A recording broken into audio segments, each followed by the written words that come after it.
विद्यार्थियों, विषय नामा के मूल तत्व, चैप्टर सेकंड, व्यवहार की दोहरी असर और खातों के प्रकार। मैं आपकी टीचर योगी स्नेहलता। आज उदाहरण नंबर 10 देखते हैं। निम्नलिखित व्यवहार रणछोड़ की वही में कौन से खाते उधार और कौन सा खाता जमा होगा? कौन सा खाता उधार और कौन सा खाता जमा होगा वो हम सीखते हैं। जैसे लास्ट वीडियो में हमने सीखा था कि जितने भी ट्रांजैक्शन होते हैं या व्यवहार होते हैं उनके हमेशा दोहरी असर होती है, यानी कि डबल एंट्री होती है। दोहरी असर होने का मतलब कि दो पक्षकार ऑलवेज होते हैं, एक उधार और एक जमा। तो उसी हिसाब से हम यहाँ पे पहला कहा गया है, रणछोड़ ने रुपये 50,000 की पूंजी धंधा में लाई। रणछोड़ ने 50,000 की पूंजी लेके आया, यानी कि धंधा में क्या लेके आया? नगद लेके आया, क्योंकि यहाँ पे उधार का शब्द कहीं इस्तेमाल नहीं है, तो ये नगद पूंजी लेके आया। तो एक तो नगद लेके आया, संपत्ति हुई, दूसरी पूंजी में है। तो नगद आय तो उधार, नियम क्या है हमारा? आय तो उधार, माल संपत्ति का आय तो उधार और जाए तो जमा। आया है तो उधार होगा। तो यहाँ पे देखो उधार असर में माल संपत्ति लिखा है, उधार खाते उधार, और पूंजी व्यक्ति है देने वाला, ठीक है। तो पूंजी खाते जमा। यहाँ पे क्रम लिखा हुआ है, व्यवहार लिखा है, उधार असर, जमा असर। अब तीनों नियम लिखे हुए हैं बच्चों। देखो पहला नियम है व्यक्तिगत का, तो यहाँ पे लिखा लेने वाला व्यक्ति, और जमा में देखो पहला कॉलम है देने वाला व्यक्ति, फिर माल संपत्ति आए और माल संपत्ति जाए, फिर तीसरा और लास्ट कॉलम है खर्च के नुकसान हो तब और उपज हो लाभ हो तब। इस तरीके से ये उधार असर और जमा असर का है। दूसरा है 20,000 बैंक ऑफ बड़ौदा में भरे। तो बैंक है, कृत्रिम व्यक्ति है, आर्टिफिशियल पर्सन जिसे हम कहते हैं, व्यक्ति के तौर पे मानेंगे। बैंक व्यक्ति है तो व्यक्ति से व्यक्ति का रहेगा। तो भरे हैं यानी कि हम देने वाले हैं, ठीक है। तो और व्यक्ति लेने वाला है, बैंक ऑफ बड़ौदा लेने वाला हुआ, तो लेने वाले व्यक्ति खाते उधार, और हमारे पास से गया क्या है? पैसा, यानी कि माल संपत्ति। तो रोकड़ खाते जमा, बैंक खाते उधार और रोकड़ खाते जमा। फिर तीसरा आता है 20,000 का माल। 20,000 का माल नगद बेचा, माल है यानी कि माल संपत्ति का होगा, तो बेचा है तो बिक्री खाते जमा हो गया, और रोकड़ खाते उधार, क्योंकि रोकड़ हमारे पास आया है और हमने माल बेचा है। 6,000 का माल राधा को बेचा, यानी कि उधार है, ठीक है, व्यक्ति है। तो पहला राधा खाते उधार और बिक्री खाते जमा।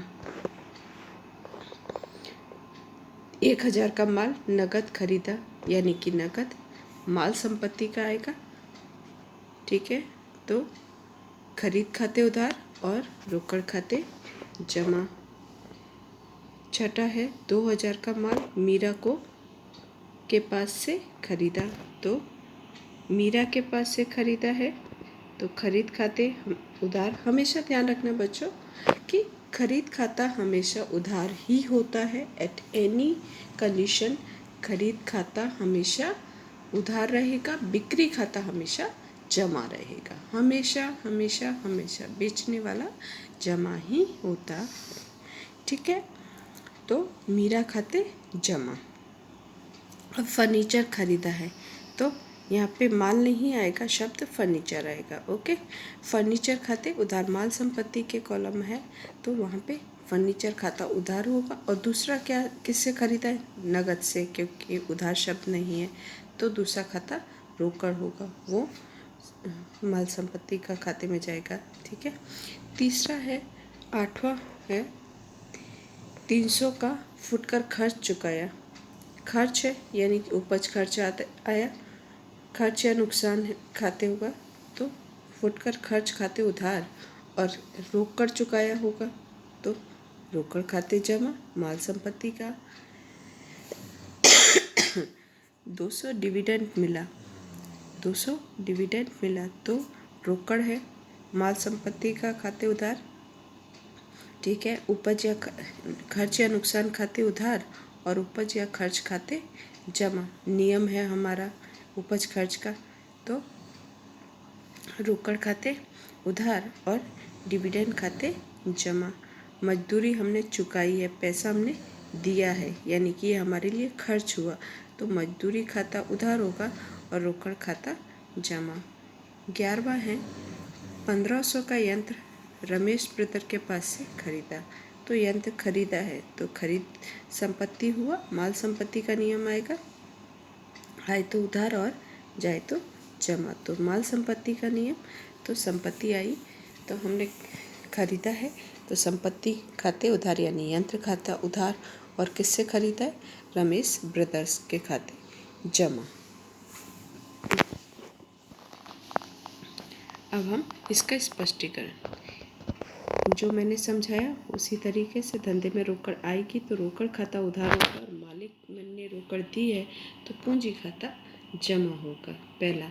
दूसरा, बैंक ने रोकड़ ली है यानी बैंक खाते उधार होगा और रोकड़ खाता जमा हो गया क्योंकि धंधे में से रोकड़ जा रही है। तीसरा, धंधा में रोकड़ आई है तो रोकड़ खाते उधार होगा और बिक्री हुई है यानी माल गया है तो बिक्री खाते जमा होगा।